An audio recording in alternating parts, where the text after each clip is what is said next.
সবাইকে শুভেচ্ছা জানিয়ে আজকের সংবাদ পরিক্রমা শুরু করছি। আজকের সংবাদ পরিক্রমার বিষয় কোটা সংস্কার আন্দোলনে রোববার নতুন কর্মসূচি দিয়েছেন আন্দোলনকারীরা। সরকারি চাকুরিতে কোটা পদ্ধতি সংস্কারের দাবিতে নতুন কর্মসূচি দিয়েছে কোটা বিরোধী আন্দোলনকারীরা। নতুন কর্মসূচি হিসেবে রোববার ঢাকায় রাষ্ট্রপতির কাছে স্মারকলিপি ও গণপদযাত্রা অনুষ্ঠিত হবে। এদিন বেলা 11টায় পদযাত্রা শুরু হবে ঢাকা বিশ্ববিদ্যালয় থেকে। গণপদযাত্রায় ঢাকা বিশ্ববিদ্যালয়, জগন্নাথ বিশ্ববিদ্যালয়, ৭ কলেজ, শেরেবাংলা কলেজ সহ ঢাকার সব প্রতিষ্ঠান অংশগ্রহণ করবে বলে নেতারা জানান। এছাড়া দেশের জেলাগুলোতেও গণপদযাত্রা এবং জেলা প্রশাসকের কাছে রাষ্ট্রপতি বরাবর স্মারকলিপি দেয়া হবে। তবে এদিন রাজধানী সহ সারা দেশে কোনো অবরোধ কর্মসূচি দেয়া হয়নি। তবে কোটার যৌক্তিক সমাধান না হওয়া পর্যন্ত আন্দোলন চালিয়ে যাওয়ার ঘোষণা দেন তারা। শনিবার সন্ধ্যা 6:30টার দিকে ঢাকা বিশ্ববিদ্যালয়ের কেন্দ্রীয় লাইব্রেরির সামনে এক সংবাদ সম্মেলনে এই কর্মসূচি ঘোষণা করেন বৈষম্য বিরোধী ছাত্র আন্দোলনের অন্যতম সমন্বয়ক হাসনাত আবদুল্লাহ। এ সময় আন্দোলনকারীরা অভিযোগ করেন, গত কয়েকদিন পুলিশ ও প্রশাসনের পক্ষ থেকে আন্দোলনে বাধা দেয়া হয়েছে।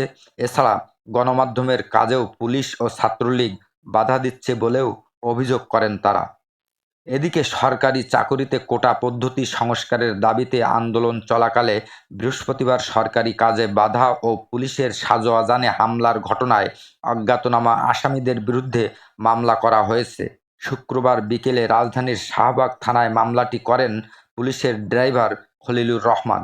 এ ব্যাপারে আন্দোলনকারীরা বলেন, শাহবাগ থানায় মামলা হয়েছে, কিন্তু পুলিশ কর্মকর্তার অডিও রেকর্ড রয়েছে যেখানে তিনি বলছেন ছাত্ররা কোথাও কোনো হামলা করেনি। তারপরও কোন উদ্দেশ্য নিয়ে এই মামলা করা হয়েছে? মামলাটি মিথ্যা উল্লেখ করে তা প্রত্যাহারের দাবি জানান তারা। তারা পুলিশের উদ্দেশ্যে বলেন, মামলা হলে নামে নামে মামলা দেন। 24 ঘন্টার মধ্যে মামলা প্রত্যাহার ও দাবি আদায় না হলে সাধারণ মানুষকে নিয়ে বড় আন্দোলনে নামা হবে। এ সময় আন্দোলনকারীদের ওপর যারা হামলা চালিয়েছে তাদেরও বিচার দাবি করা হয়। আন্দোলনকারীদের অভিযোগ, সরকার আলোচনা না করে ছাত্রলীগ ও পুলিশ দিয়ে আন্দোলন দমন করার প্রস্তুতি নিচ্ছে। এতে বুমেরাং হবে। দাবি না মানা পর্যন্ত ক্লাস পরীক্ষা হবে না। এ সময় শিক্ষকদের দৃষ্টি আকর্ষণ করে তারা বলেন, শিক্ষকদের পেনশন আন্দোলনের সময় কোনো শিক্ষার্থী ক্লাসে যায়নি। শিক্ষকদের সঙ্গে ছিল শিক্ষার্থীরা। এখন দেখার বিষয় শিক্ষকরা কি করে। শিক্ষকরা ক্লাসে যাবে না এমনটাই প্রত্যাশা করেছেন কোটা বিরোধীরা। এদিকে সড়ক পরিবহন ও সেতুমন্ত্রী ওবায়দুল কাদের বলেছেন, কোটা বিরোধী আন্দোলনকারীদের দাবি ও বক্তব্য সংবিধান ও রাষ্ট্র পরিচালনার মূলনীতির বিরোধী। কোটা নিয়ে আইন তার নিজস্ব গতিতে চলবে।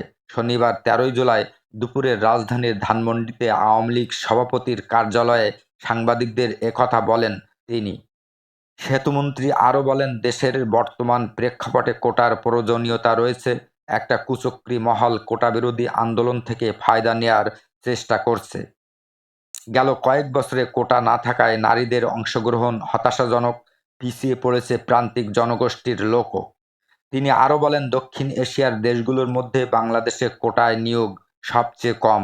ভারতে 60%, পাকিস্তানের 92.5%, নেপালে 45%, শ্রীলঙ্কায় 50% চাকরিতে এবং বিশ্ববিদ্যালয়ে ভর্তিতে 60% কোটা চালু রয়েছে।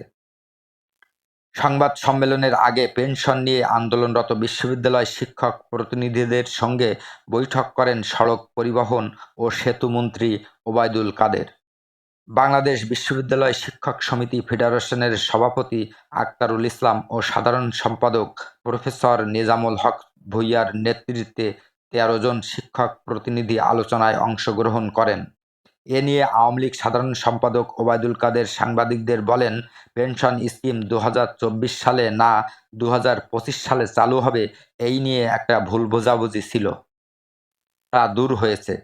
2025 সালের 1 জুলাই থেকে সবার জন্য সার্বজনীন পেনশন স্কিম চালু হবে। শিক্ষকদের অন্যান্য দাবি দেওয়া আলাপ আলোচনার মাধ্যমেই অচিরেই সমাধান হবে।